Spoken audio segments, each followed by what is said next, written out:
Hi, everybody. Welcome. My name is Meredith Gershenson, and today we are going to talk a little bit about how to prevent labor violations, specifically in California. Today, I am joined back and better than ever. Katrice, welcome back. Thank you so much for coming. Thank you for having me. I'm so excited to be here. Of course. Katrice is the Director of Labor Relations and HR Compliance at Microsoft. She has over 20 years experience in field of labor and employment law, working in both the public and private sectors. Specifically, her legal career has focused on drafting labor and employment policies and procedures, conducting internal corporate investigations, and ensuring government ethics and corporate compliance. Katrice, you're the perfect guest for this topic. I know we'll kind of go across the board on, what these labor violations entail, what might be overlooked, all that sort of thing. So I'm so excited to have you on. Thank you. Thank you for having me. Yeah, of course. So for those who are newer here, to give you guys a little bit of a background on our webinar platform here, on the chat box or on the right, we have our chat box. Usually I like to ask, where you're dialing in from. I'm assuming a lot of you are coming in from California. So let's switch it up a little bit. I would love for you to just drop your name in the chat and say a quick hello. And we'll go from there just to get everyone acquainted. There you can actually throw in any questions you have throughout the webinar.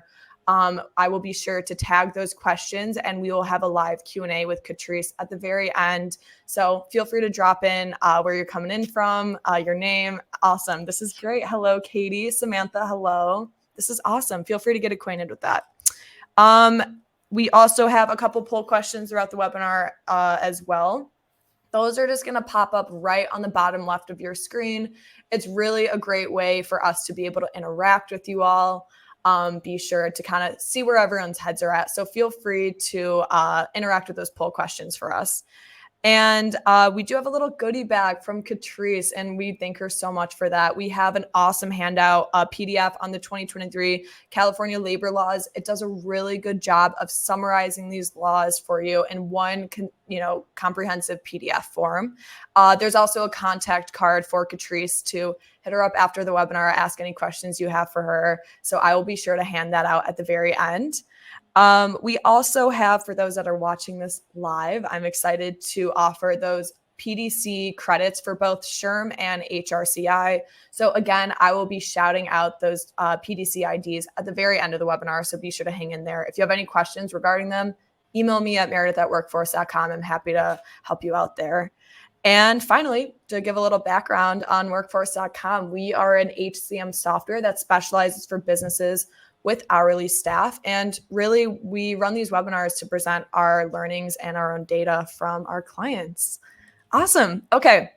Got all that stuff out of the way. First of all, guys, thank you so much for throwing in those names in the chat. It's so awesome to see everybody. Ronnie, Stephanie, Melinda, Sylvia. Guys, this is awesome. Feel free to ask any questions you have throughout the webinar in that chat box. Okay. Katrice, turning it to you. So first and foremost, tell me about your experience with workplace law, in California and some of the organizations that you've actually worked with. Yes. So my experience has been twofold. I've approached it from both sides. I've actually worked with the Department of Labor for over a decade. And in that capacity, I was in the position to create, administer, and actually audit labor and employment laws with employers primarily in California. So I have that vantage point of perspective, but also I have worked with companies that were my clients who were in California. And I've also worked in corporate for a very large talent agency, Kelly Services, in which we facilitated work throughout the state of California. And notably, I started that job at the beginning of COVID.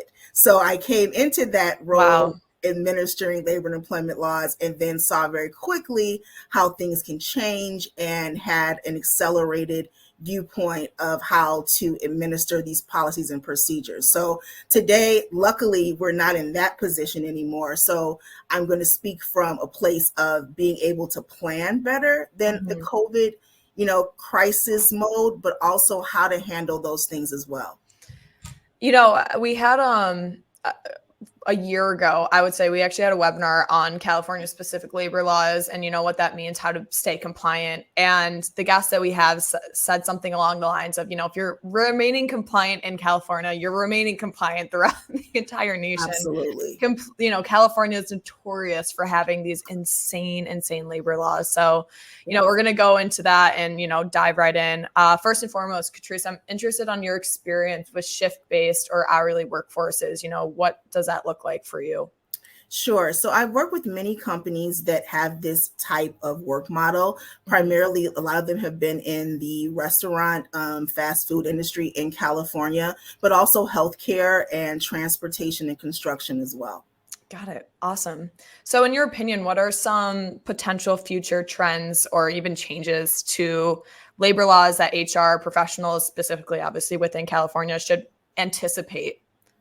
Well, for sure, you hit on one. California is one of the most I'll say the most, not one of the most. California is the most pro-worker employment law state in the United States. And so that can be a good thing because it ensures fairness and compliance for the workers of California.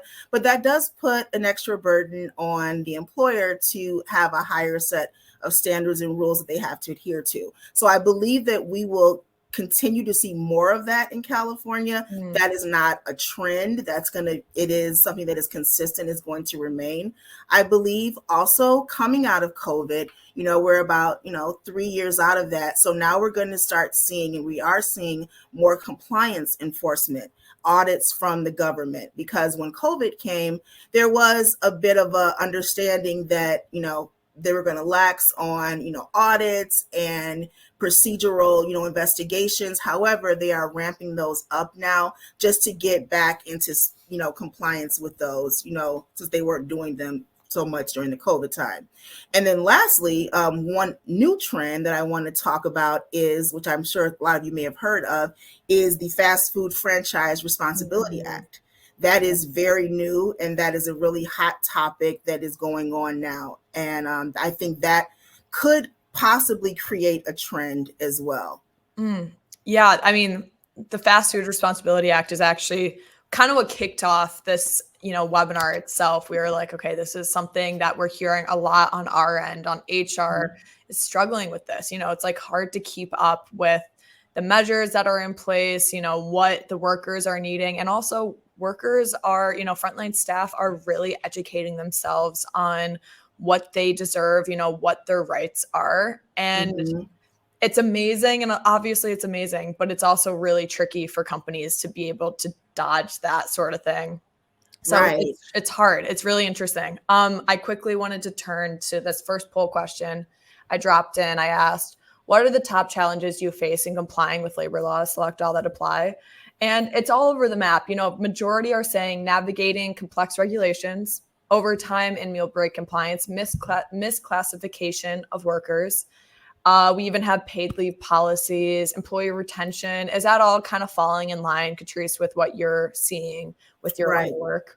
Right. Absolutely. Those are the most common trends. And if I can for a moment, just step back. I never want to take for granted that the audience understands all the laws that we're referencing and that we're throwing out. So I just want to briefly touch upon what is that Franchise Act and what's going on with it. And what it is that originally this is a law that was part of the California FAST Act.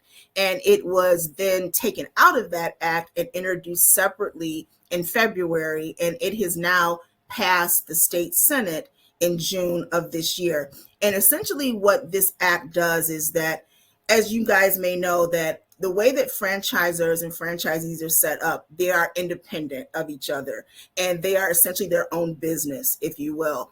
But this act proposes that they create a joint employment type of situation between the franchisor and the franchisee. And the reason for that is to address the high volume of civil liabilities that are in that service-based industry, discrimination cases, sexual harassment, wage and compliance issues. So they want to have the franchisor absorb some of that responsibility.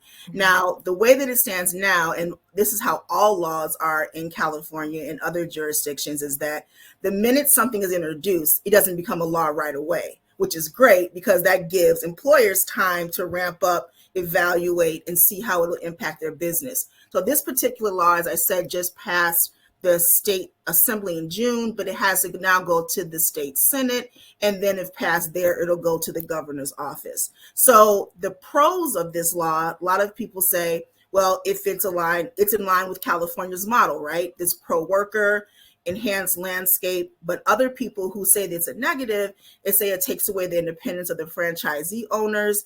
It's targeting punitive punishment for one specific industry, meaning we don't see this, in healthcare. We don't see it in retail. We're seeing it in one industry, and that's not fair, some people believe.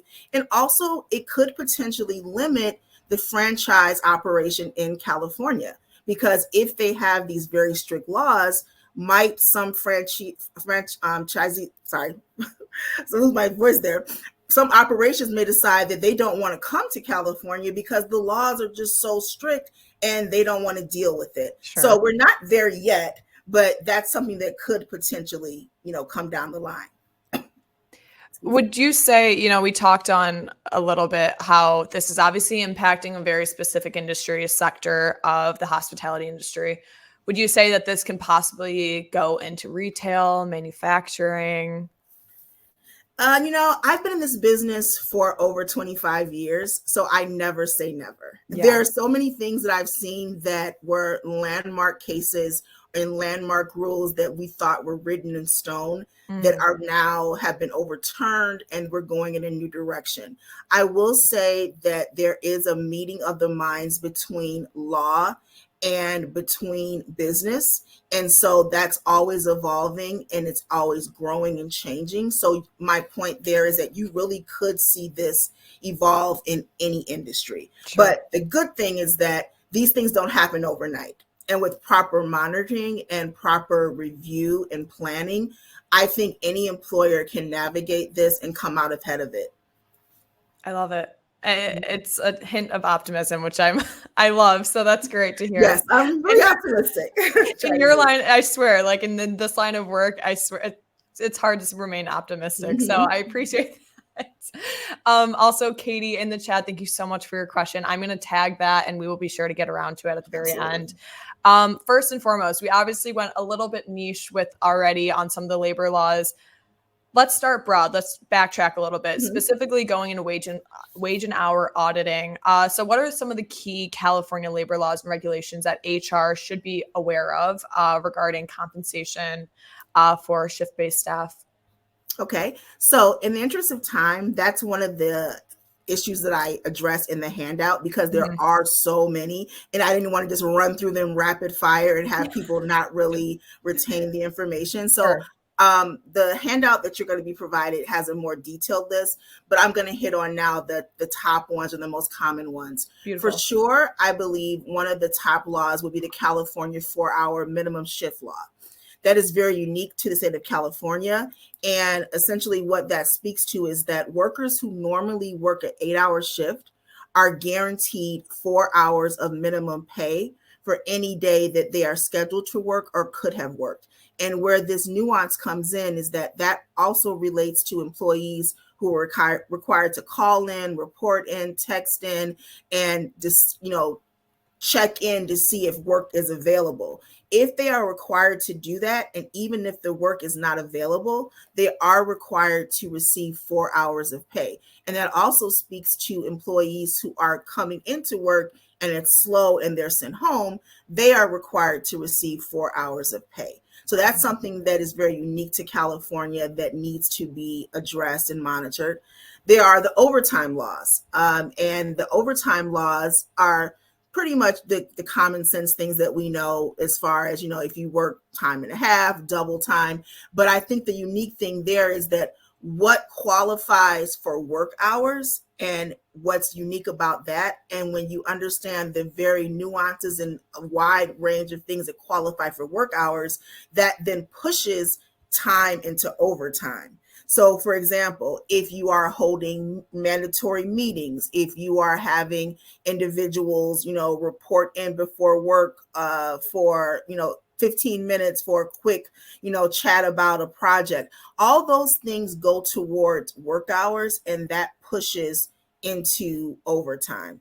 A few more I'll address. The vacation pay law is very unique to California, in which California employers are not required to give vacation time, but if they do give PTO, that is unlimited as far as the time in which the employee can use it. So there's not a use or lose it type mentality there or rule.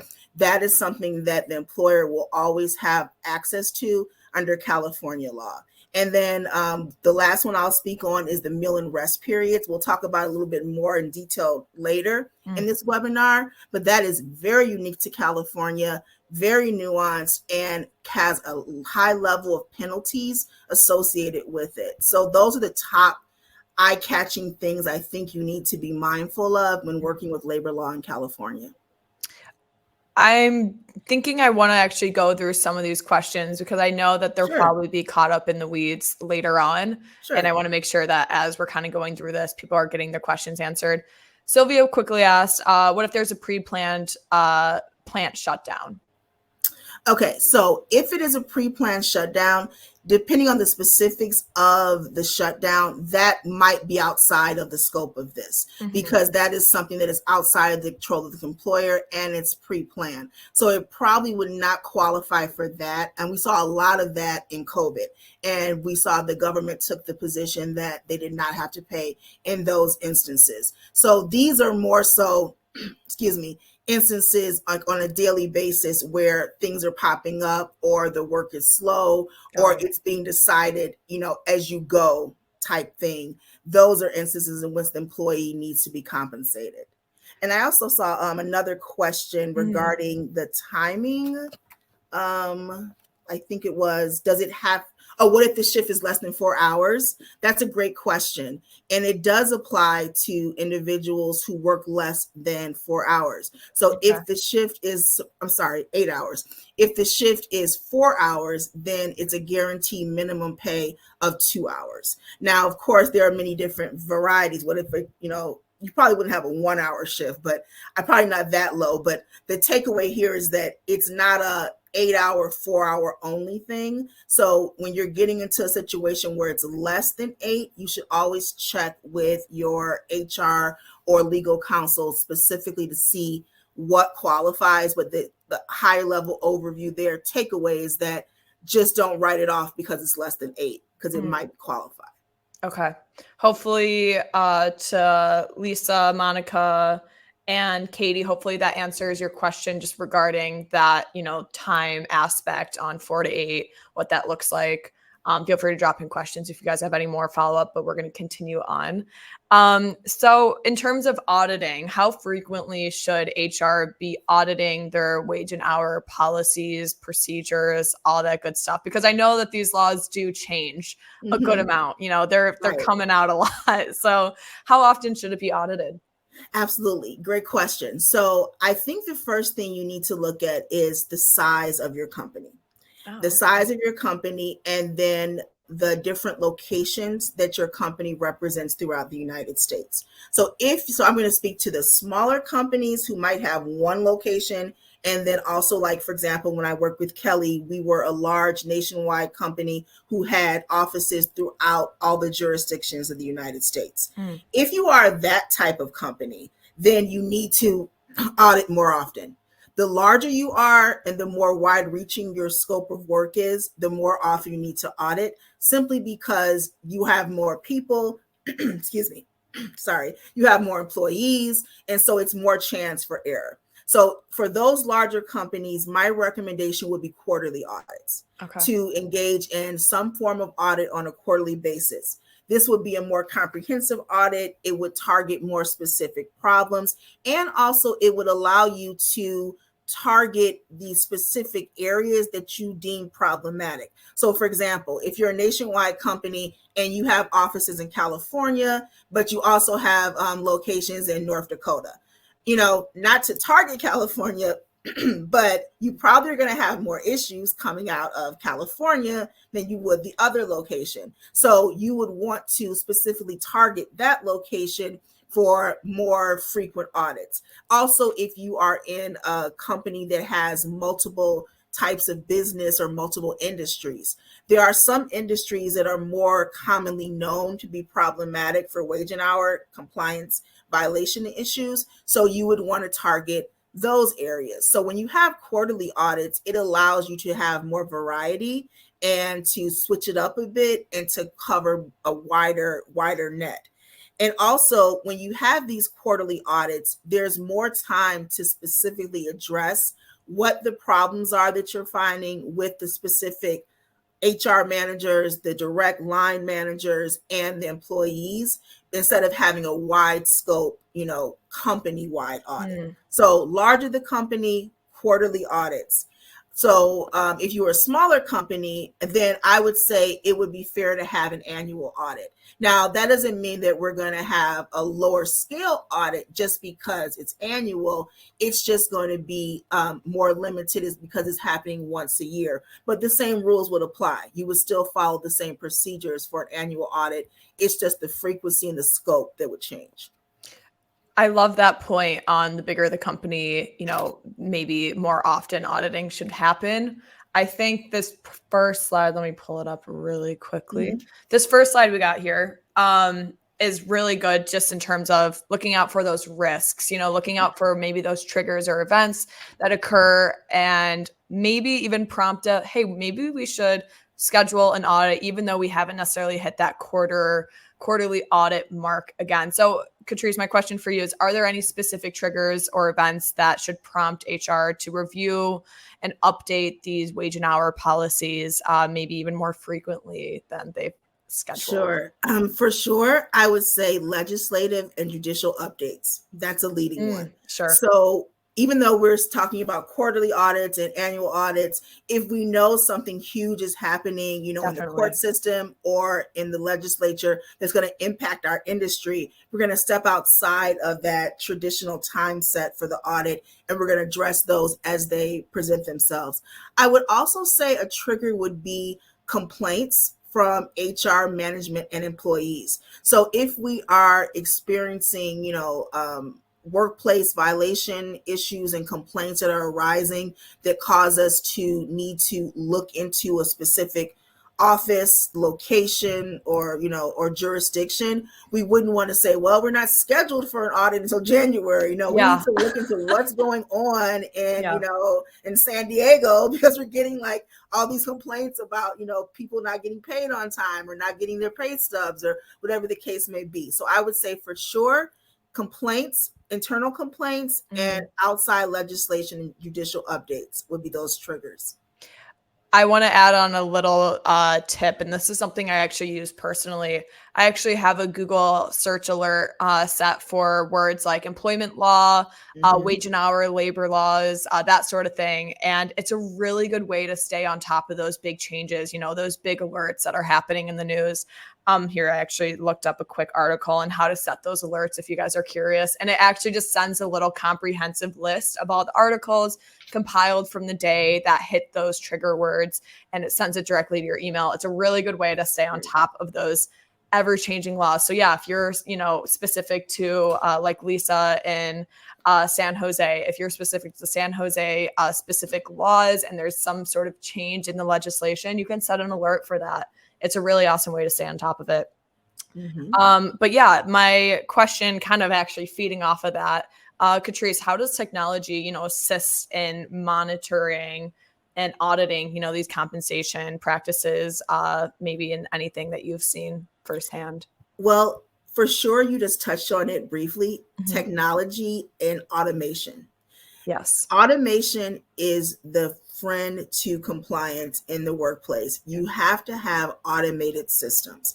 You have to be able to set up the types of systems you were just speaking about, but even internally, as far as your payroll systems, your, compliance systems, HR systems, they need to be automated and integrated. Automation and integration are the key technology assists that you need to navigate this space. We actually have a client of ours, Ranch Airlo Society, and they're really big. They have a lot going on within the company. And what they've used with Workforce is specifically the wage and hour variance tool that we have, and it automatically compiles and interacts with the scheduling and the time and attendance platforms that we have within Workforce. And it automatically has that variance tool where it's able to actually pinpoint, the discrepancies between actual hours worked and, where they might have overspent on labor. And it's so interesting to see how they've used this and actually been able to save hours in terms of their HR department and not being able to go through each time and attendance attendance Excel spreadsheet and say, okay, here is where the actual hours are. This is a discrepancy. Instead, Workforce pinpointed it all for them, and it actually automated that entire process. So I think automation, as you were saying, is absolutely key. And I know, Ranch Arlo, this nonprofit organization, it saved them from lawsuits. It saved them from, countless amounts of errors and slip ups just from human mistakes that we all tend to make. Especially, your eyes start to strain looking at those Excel spreadsheets on, what scheduling looks like. So it's amazing. And I completely agree. Automation and just having every aspect from your payroll to your scheduling to your time and attendance all interacting with each other and automatically updating it. It's huge. It's for sure huge. All right. I want to go into overlooked violations. Okay. And I think that this is, again, it's a lot we're going to have to cover, but I think it's really important. So my first question for you, Katrice, is what are some common misconceptions among employers within California's minimum wage laws that we're kind of covering here? Okay. So I would say two of the biggest misconceptions. The first one is that there is one standard qualifying minimum wage rate that applies. So by that, what I mean is that we have a federal minimum wage rate, $7.25 an hour. But the state of California also has a minimum wage rate of, I believe, $15.50 an hour. So when you have two different wages, the state wage, if it is equal to or higher than the federal, that is going to trump and that is going to rule, and that's the wage that needs to be paid. Now, everyone kind of knows that. I think we take for, we could take that for, for a grain of salt that everyone knows that. Yeah. But what a lot of people don't know is that on top of the state wages, there are local wages and local minimum rates that apply in certain jurisdictions. Specifically in California, there's approximately 14 jurisdictions that have their own minimum wage rates.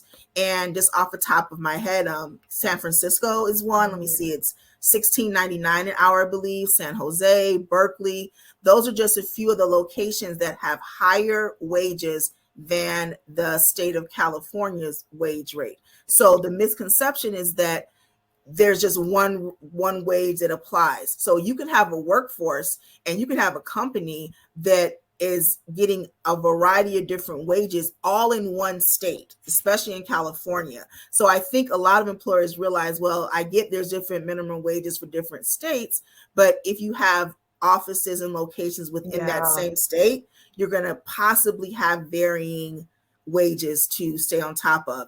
The second misconception is who even qualifies for minimum wage. And that is the standard old argument of employee versus independent contractor. Yep. That is always going to be an issue in labor employment. And each jurisdiction, each state has their own tests and rules. And in California, they've adopted this test called the ABC test. And what that speaks to is, number one, the worker must be free from the company's control. So that means that the worker has to set his own hours. The company cannot require them to wear certain, uniforms, work a certain way, and prescribe how they do the job. The second thing is that the job must fall outside of the company's course of business. So I'll give you an example. If we have a company that specializes in delivery and transportation, an individual who drives for that company cannot be an independent contractor because that's what their business is. So you can't have a job or position independent from what your company does. However, if we have someone who's serving in the position as a security guard at that location, that is not their course of business. So that individual could be deemed an independent contractor. Now, of course, it's not just different jobs, we have to once meet the first test, making sure they have that, control over their own duties and on their work and all those things. But that it's very important to make sure that it is outside of the industry that the company is known for. And the last one is the worker typically operates a separate business from the company. So if those things all fall in line and those things are true, then you're going to really then have an independent contractor. But if you don't meet all parts of that test, you're going to have an employee. And if you have an employee, you're going to have to pay them the qualifying minimum wage. And there are so many lawsuits that result from this by companies misclassifying individuals as independent contractors and not giving them the rights that they're afforded as an employee. Yeah. And that's the most frustrating part. And it actually feeds into my follow-up question on this is it seems like, and this is just what we're hearing from, HR that we're talking to.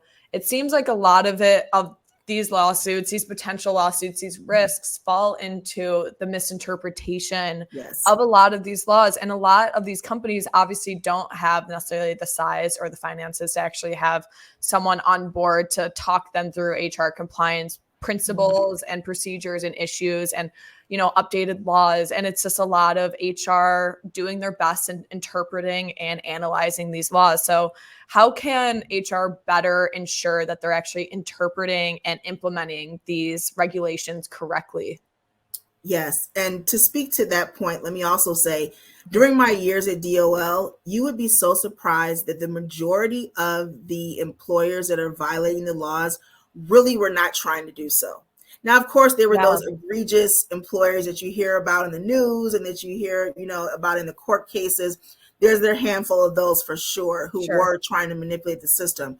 But by and far, the majority of the violators are employers who really just did not have the proper training and understanding of what the labor laws require. So to your question about how they can ensure this with with interpreting these regulations, two things you must have. You must have training, proper training, and proper audits. Training provides the knowledge necessary to properly create compliance policy. And then audits provides the tools necessary to ensure the proper implementation to have these compliance policies. So we have to have the knowledge necessary and create those policies, but then it's two-part. We have to make sure they're actually being implemented correctly in order to ensure compliance. It's such a good point. I have a quick poll question I'm actually going to start sending out, but I'm wondering, for the audience, how do you ensure that your organization stays on track with these pay rates and, compliance with everything else that's going on with the labor laws and regulations? I would love to hear what your guys' thoughts on that, and we'll report back on it. Katrice, my question for you is, how can HR teams actually ensure that all employees, including those within these shift-based industries, receive the appropriate minimum wage, especially considering all the varying, discrepancies, even just within the state of California, which is so interesting to me. Yes. I think one thing they can do is have an annual review of the wage updates. The great thing about most of these laws, or I would say essentially all of them outside of a COVID emergency, there's going to be proper notice and ramp up to whatever the new law is going to be. And this is very true in the minimum wage space. So this usually happens at the beginning of the year, but it's not always tied to a January 1st start. But you're going to need to conduct these annual reviews and look for internal publications to create wage rate updates for your company. So the first thing would be to conduct a review each year and throughout the year to see when the wages are changing for different jurisdictions. Then that needs to be publicized to the company. That can be done, and depending upon how your company best communicates information. But even when it's communicated right before the change, there needs to be an email notification and reminder that goes out to those who are impacted. So for example, if on January 1st, we say in San Diego, on June 1st, the wage rate is going to go up to $20 an hour. Yeah. We have a responsibility to then in May circle back around, not to the company wide necessarily, but at least to those individuals in that jurisdiction and say, hey, here's a reminder, next month this wage rate is going up. And I think that's a mistake a lot of employers make. They put the information out there and say, good luck with that for the whole year. See you back in January 1st. And HR professionals are extremely busy. They have so many things going on and they need those reminders, and it really serves them well to provide that information. And it's something as quick and simple as an email can make or break that. And then we talked about it before, having those automated payroll systems. That is going to help ensure that you are getting these correct wages, because with the knowledge of knowing when the wages change, you can then plug that into your automated system to make sure that compliance is being met in the payroll space and that employees are receiving the correct wages. And then lastly, I'm going to always come back to this. I am a big fan of audits. Not to take away from all the things I just said, we still need to circle back and make sure these things are being done correctly and the implementation is happening in the proper manner. So we do that in the form of audits. Asking that poll question and circling back to some of these answers that we're getting in, we're seeing a lot of people in terms of how they stay on track with these pay rates, saying mostly regular internal auditing and using a payroll software. And again, those last 2 points that you made obviously fits very well into these answers that we're getting here. I think with the automation aspect, going back to workforce, and what we do is it's all in one. So everything that you have from the changing pay rates is automatically done within the time and attendance. It's shipped out automatically to your payroll system and making sure that everyone gets paid on time, which is a whole other compliance regulation.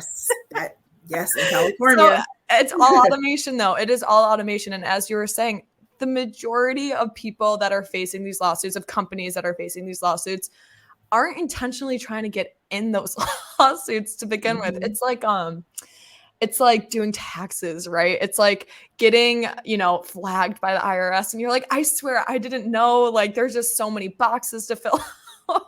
And next thing you know it, you're getting demerited by the IRS. And it's like, I swear to God, I just had no idea. And that's a lot of the same issues right here, right? We're looking at the automation feature, making sure that it's actually pushing out the things that you need to be having on time, already updated before you even kind of realize it needs to be updated. And that's what Workforce does. So I can't agree more.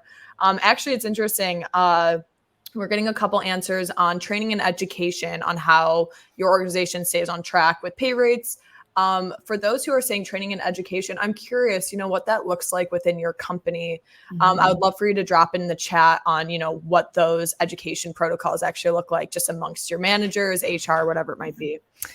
Awesome. All right, moving on from that. So I do want to point to this next slide here on some common FLSA violations. Obviously, there's a lot of different nuances within each of these, but I think, again, Katrice kind of covering those that similar vein that we were just going down. So my question for you is, what are some of the more frequently overlooked aspects of California's overtime laws that maybe HR doesn't necessarily take note of as often as maybe they should be? Sure. There's a lot of misconceptions and myths in this space. So one is that overtime pay can be waived. That is false. You cannot waive overtime pay, and any employment contract that has that type of language is void. There's also a big misconception between commute time and travel time. What qualifies for each, what's payable, what's not payable, what qualifies for overtime. And the general rule, commute time is your drive, or not your drive, but your commute into work and away from work. That is not compensable. You cannot be paid for that. However, there are instances in which you can be paid for that. If, for example, let's say your job involves you traveling from location to location, like a salesman, let's say, for example, that person would not be compensated for the trip, the first trip and the last trip, but every trip throughout the day would be paid. And that is something that could push that person into overtime. Travel time is always paid when it's for the benefit of the employer. So that is also something that can push, wages into overtime that is often overlooked. Also, unauthorized overtime is not compensable. That is a big myth. And the rule there is that if the employer knew the employee was working overtime, and or if the employer should have known that the employee is working overtime, that employer is responsible for that overtime. Now, obviously, we understand knows, like directly knowing the person's working overtime, but you may wonder, well, how should the employer know? And ways they look at that is if, for example, the employee has a project that has a deadline that is can only be achieved by going into overtime. You may not be directly saying work overtime, but how else would the employee complete that project? Yeah. In both of those instances, that is going to be something the employer is responsible for. So you may ask, well, does that mean that an employee can just work whenever they want overtime and we have to pay all this? No, the way that you combat that issue is that you put overtime rules in your handbook. And meaning now, if the employee violates those rules, there's measures you can take for that. But when that overtime happens, you have to pay for it. So the punishment essentially is not denying the payment. The punishment would be you violated our handbook rules and our company rules. And there are ways we handle those types of violations. So I definitely don't want, employers to think that anytime an employee decides he wants to work 20 or 30 hours of overtime to buy Christmas gifts, because it's December, you have to pay it. No, we're not going to start that type of thing going on. No, right? Definitely not. But when it does happen, it needs to be paid, but there are measures to protect the employer. We actually, we have a client called Reef Parking, REEF, and they are a big utilizer of the overtime feature that we have. And it actually flags whenever an employee, and just to note on their business model, it's a bunch of parking lots that they host events and they kind of sell them out, and they staff these lots.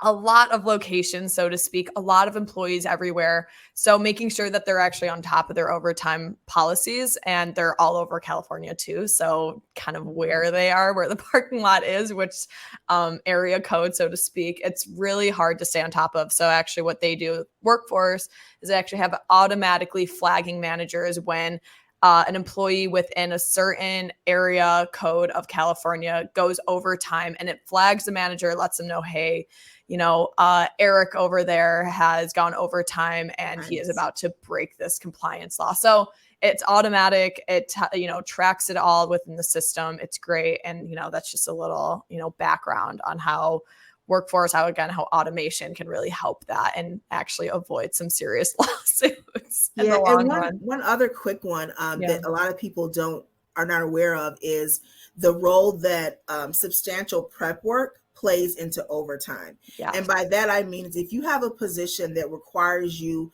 when you arrive to work, you have to prepare a space or prepare yourself, meaning like put on certain gear or put on certain clothing or things like that. That time is compensable. You need to pay employees for that prep work on the front end and that, prep work or, taking down of those things on the back end. When you're dealing with clothing, it has this old age term. It's called donning and doffing. Donning means like I'm donning and putting on the clothes and the equipment. Doffing means I'm taking it off. So if you ever hear that term, like, what in the world is that? That's what they're referring to. And that is time that needs to be paid. But I want to be clear, it's not just clothing. It could be preparation of workspace as well. Sure. That's a really good point. And again, going back to that question I asked earlier on like the idiosyncrasies on dissecting exactly what all these labor laws mean, it goes so deep and it's so hard to keep track of. So yeah, it's so interesting. I want to shift over to talking a little bit about how to actually maintain and implement airtight compliance. My question for you, Katrice, is how can HR actually establish a culture of compliance throughout the organization? I think that's a really interesting first step to talk about. Sure. I think that they maintain that by creating systems that allow for the tracking and management of these laws, but also the implementation of them as well. proper education only goes so far, but you have to make sure the laws are actually being implemented. So I think when you find that balance, that's how you achieve that. Mm. So in terms of strategies, like maybe even educational tools, what would you recommend there to kind of, maintain or even implement that consistent compliance across the entire organization? Sure. I think one thing would be adopting a digital time and attendance system. Mhm. That would be very good as far as maintaining compliance, making sure that those systems are integrated with the payroll system. This ensures a seamless pay structure and one that is, can handle the incorporation of wage and labor law changes. And you want to make sure that you are educating everyone as far as the system, how it works, and the nuances with it to make sure that it's properly being implemented there as well. Mm-hmm. Yeah, and going back to making sure that your time and attendance scheduling and payroll is all in one. That's exactly, what we do here. We're actually based out of Australia, where the compliance, I would almost argue, is more strict than California's. Really? Where Mhm. so we are so compliance focused. Obviously, a lot of our product surrounds our compliance features, so it's huge here, and it's so important that it's all talking to each other, scheduling time and attendance, payroll, that they're all communicating and automating everything. So important. Such a good point. In terms of effective methods for communication, what would you recommend here, in terms of HR communicating labor policies and updating managers related to any sort of labor law updates to their frontline staff and frontline managers? What would you recommend there? There, I would say there are many tools that can be used. One, training. Now, training is a very broad, word, and there are many different types of training that you can use. There can be new hire training. And I think, let me also say, I think all of these should be used. I don't think it should be an either or type thing. So new hire training is key. Whenever you're bringing on new staff and new employees, you need to train them on what these laws represent and also how their position is reflective in these laws. So I think managers should have their own type of training, employees have their own training and things like that. Also, I think we need to utilize email, as I said before, sending out broadcast messages to update staff and Yep. employees, employee handbooks. You'd be so surprised how many employers have employee handbooks, but they don't treat it as a living, breathing document, meaning it was created in 1970. And it's like, and they haven't touched it since then. Remains in their drawer. Yeah, and literally, first of all, it shouldn't even be in a drawer because it should be digital. If you're Yeah. opening a drawer to get your employee handbook, I can guarantee it's outdated. Yeah. Well, I can guarantee, but I'm pretty sure it's probably outdated. It's time to audit the handbook. Yes, you got to have it. Also, it's when it's automated like that, it's easier to maintain and it's easier to disseminate information from the handbook to employees. So for sure, that should be updated. As far as the schedule goes, I would say annually for the employee handbook. And that's something that, you can hire someone out. I actually work with a lot of companies doing a lot of the work that I'm talking about now. I do that independently on a consulting basis. So that's something that needs to be done. Also, what I found is really great is when companies create a repository for compliance documents. So if you have some type of internal system where the employees and the managers can go to and look up a white paper or a policy, statement on what are the rules for California meal and rest breaks, and they can pull up, a document. And then if that document then is properly maintained and updated throughout the year, that is a quick way that the employers can go and find the information on a targeted, specific area of labor and employment law that they have questions.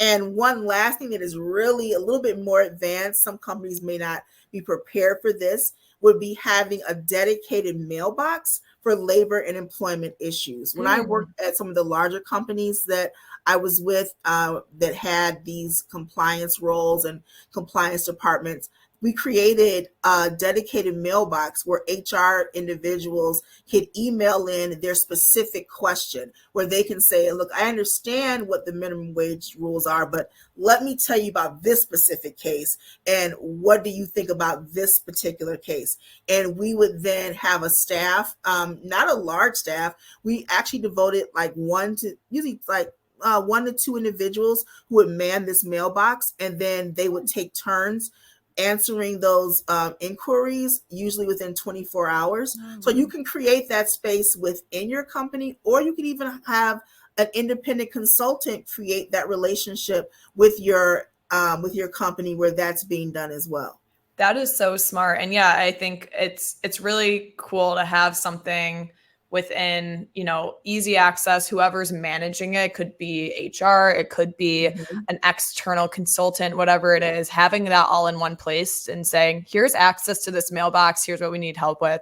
That's awesome. And it really helps compile all that.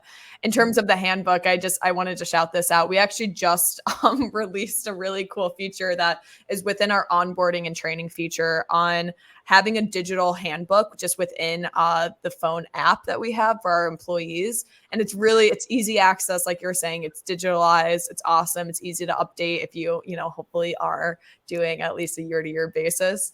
But yeah, that just reminded me of that. And I think it's really key for not only managers, but also for C-suite's sake to have and say, okay, we know that everyone has access to this. It's looked over, it's, noted up, whatever it is. So yeah, I think that's great. I want to turn to this third slide, best practices for HR compliance in California. It's a really awesome article, and where we got this information, a Forbes article on some of those 2023 regulations we should be looking out for.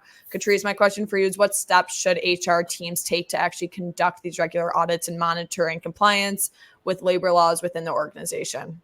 Sure. So we touch upon one thing, the need to conduct regular audits. Yeah. There needs to be a consistent schedule, annual, quarterly, whatever works best for your company. Also, monitoring compliance. You need to establish a comprehensive compliance reporting system. And by that, I'm talking about with issues where you might have workplace violations or alleged allegations that might be brought out from the workforce. You need to have a comprehensive system to handle that. And I always use the acronym of act accordingly to address this. So A is for accountability. You want to create an environment that is entrusted with trust and making sure that an employee feels safe in bringing out these claims should there be workforce violations. You want to have the consistency. You want to make sure these rules are applied fairly and across the board evenly. And then transparency. You want to make sure that you're creating policies and procedures that are widely distributed and that all the employees actually know about them and that they know how to use them. That's awesome. I'm curious, for those that actually have a legal department within, in-house, let's say, or even just someone specific to refer to for all these compliance issues that they might be having, how can HR better collaborate with their legal department or whoever it might be to actually interpret and apply these labor laws at the end of the day? I'm sorry, I didn't quite hear the last part. Oh, I just was saying in terms of how HR can actually collaborate and communicate with their legal department or even a third party team member who deals with all these compliance issues. How can they better collaborate with them? Sure. So legal departments should provide HR with consistent knowledge and documentation and training. That's the role, I believe, of the legal department. But I also believe that HR has a role to also then provide the legal department with real-time compliance issues as they're occurring so that they can work hand in hand to resolve these things. So I think it's the transfer of knowledge and information and the notice of things that are taking place at the ground level so that they can properly be addressed. Mm-hmm. That's a good point. I sent out a short response poll question on, maybe what some of that might look like. Some of the responses are coming in on those communication methods. People are saying quarterly manager meetings, emails, that sort of thing. And I think, again, it doesn't need to be super crazy in depth. I think as long as we're getting the message across somehow, whether it's through the Workforce app, whether it's through an email, whether it's just through an in-person meeting face-to-face or even maybe virtual, just having that baseline on the regularity of these meetings, I think is so important to make sure everyone's on the same page and staying up to date. Absolutely. It's huge. It's for sure huge. To kind of close out this Q&A before we get into the live Q&A with the audience, what are 1 or 2 top tips, actions, or takeaways that you can actually give our audience to better prevent labor violations in California at the end of the day? Well, let me first say this can be overwhelming. There are lots of rules. There are lots of different jurisdictions. I'll be sending out the recording later. Don't worry. Right. So for sure, don't get overwhelmed, even though it can be overwhelming. As I said earlier, remember the law is always changing, but it is usually a process in which it changes within. So you will have enough lead time if you handle these issues and compliance, take it seriously, and you develop effective trainings and effective protocols to address them. So don't let the overwhelming nature of it, stress you out too much. And then lastly, I would say 3 things you must do. You absolutely must do. And if you do these 3 things consistently, you will maintain compliance. Train, implement, audit, and then repeat.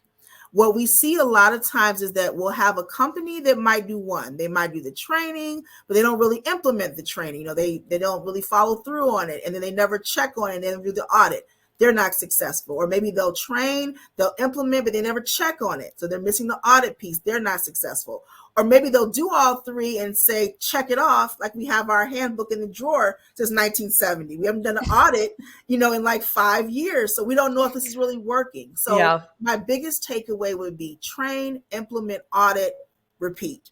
And if you do that consistently, you will find success and you will navigate this space.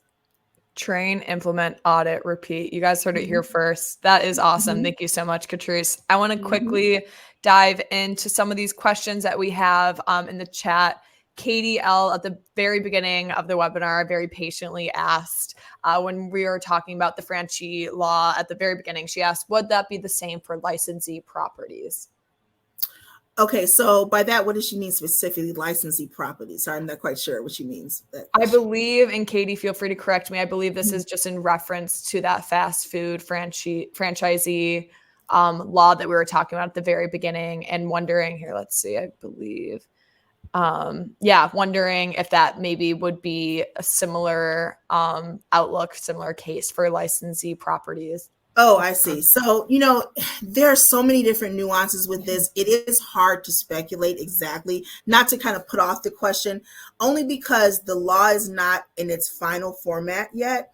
It can still change because it's still going through the actual legislature. So it could potentially impact. There could be some traction there, but we would have to wait and see what the final outcome of the law would be. But as I was saying before, not only do we have some lead time because it's still going through the process, if and when the governor actually signs this, there's going to be a period in which they will allow employers to ramp up for it, and they will allow employers to make the necessary changes to implement this new law. So I'll just say that to Katie's question, and anyone who has questions about that, understand that, it's something that whatever your specific niche areas are, you will have time to analyze, plan, and create a good outlook for your client or for your own company, because there'll be lead time to do so. Katie clarified and said it isn't fast food, more of a fancy restaurant. So I think that that's even in a different sector as of now, right? Like this is just impacting fast food franchisees. And I think maybe, who knows, down the line, as we were saying, it's hard to say if this is going to impact the entire restaurant industry, even industries beyond that. We'll see. But thanks for clarifying, Katie. I appreciate that. Yeah, you're absolutely right. Thank you, Katie, for the clarification. Right now, you are correct. The law speaks to very specifically what's defined as this service-based industry. And in the interest of time, I won't go into that, but I'll just categorize it as fast food. That's kind of the easy way to say it. It's this fast food, like 100 or more, I think, franchise in the area type thing. So I don't think what you're speaking about, Katie, qualifies right now, but to your point, Meredith, it could always evolve into that, but right now it does not. I'm telling you, set up those Google search alerts. Yes. You never know what Mhm. California is going to be changing next. Tamara asked, do ERs have to pay a penalty when a tip is not paid by the next play date or pay date? We have about 5 EEs who we own small amounts of back pay for tips that were tipped to the incorrect individual. Okay, so once again, that's kind of a specific question, but I will say this.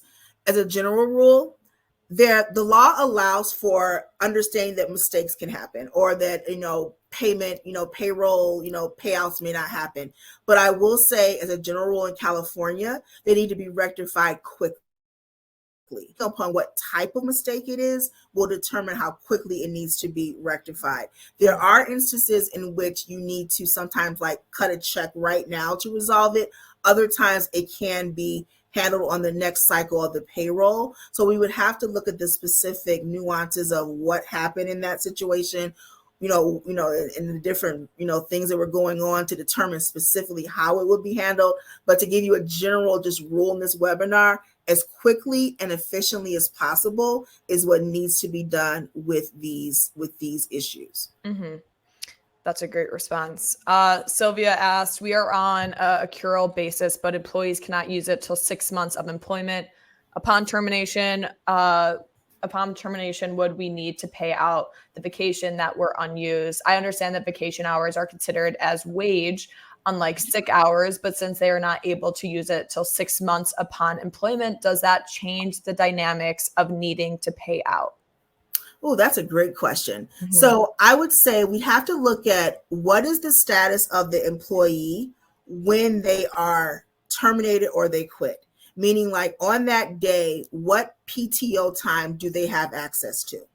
So if they have access to those days, then for sure they need to be paid out. But let's say for the case of this scenario here, if for some reason they haven't quite achieved that, they haven't invested enough time into the system to actually gain those hours, then there could be an argument made that they're not owed. They're not owed that time. But I'll say this also. A lot of times with employment law, especially in California, I see a lot of companies who just adopt more employee-friendly policies to avoid the headache. Mm-hmm. Because if there is a gray area where it could kind of be interpreted either way, they don't want the headache from the employee of arguing about those 2 days of vacation time or potentially filing some type of wage violation claim. Now, if we're talking about like 10 days or something like that, it might be worth it. So I just want to say that, take that with a grain of salt. We're going to look at what are the actual rules in these jurisdictions, but also what makes good business sense. And sometimes it may be more beneficial just to be a little bit more generous and give the employee that time. I've seen that happen. If you decide to do that, though, consistency across the board is going to matter. Because if you just very innocently give certain individuals in one office, this time and this payout, but you don't do it in this office over here, if there is any type of discriminatory basis that could be viewed, like let's say in office number 1, we have individuals who are white employees. Office number 2, we have primarily minority employees. Very innocent. You may have meant nothing by it, but now you're going to be hit with a discrimination lawsuit because you have similarly situated employees who are being treated differently. So if you're going to go above and beyond and do those things, just do it across the board and consistent. Yeah, I think that's such a good point. Consistency is obviously very much key with compliance. And again, it's tricky, you guys. We can have a whole nother section, a whole nother webinar on, going more in the weeds on this. Until then, Katrice, thank you so much for coming on. You are awesome. I learned a lot, and I'm sure our audience did too. So thank you again for, walking us through a little bit about how to better prevent labor laws within the state of California. Sure. And I know we ran out of time. We did have two questions that were emailed in. So I really Mhm. want to make sure those people get the benefit of a response. So I'm going to voluntarily provide you with a response, so a written response. You can, pass on to those individuals. You can Yeah. give those to them because I want to make sure. I think it was Tammy G and Will Mhm. L. Not sure if Yes. they're on the call now, Yep. but I want to make sure we address their questions as well. So I'll send you those responses. Thank you so much. That means a lot. Absolutely. To quickly share that handout that we have, Katrice put together an awesome PDF on some of those 2023 California labor laws and really breaks them down. And it's an awesome one-page PDF. There's also her contact card in this handout folder as well. So guys, feel free to click on that. To quickly share those PDC IDs, let me just stop the recording because this is only for those who are live. Sure.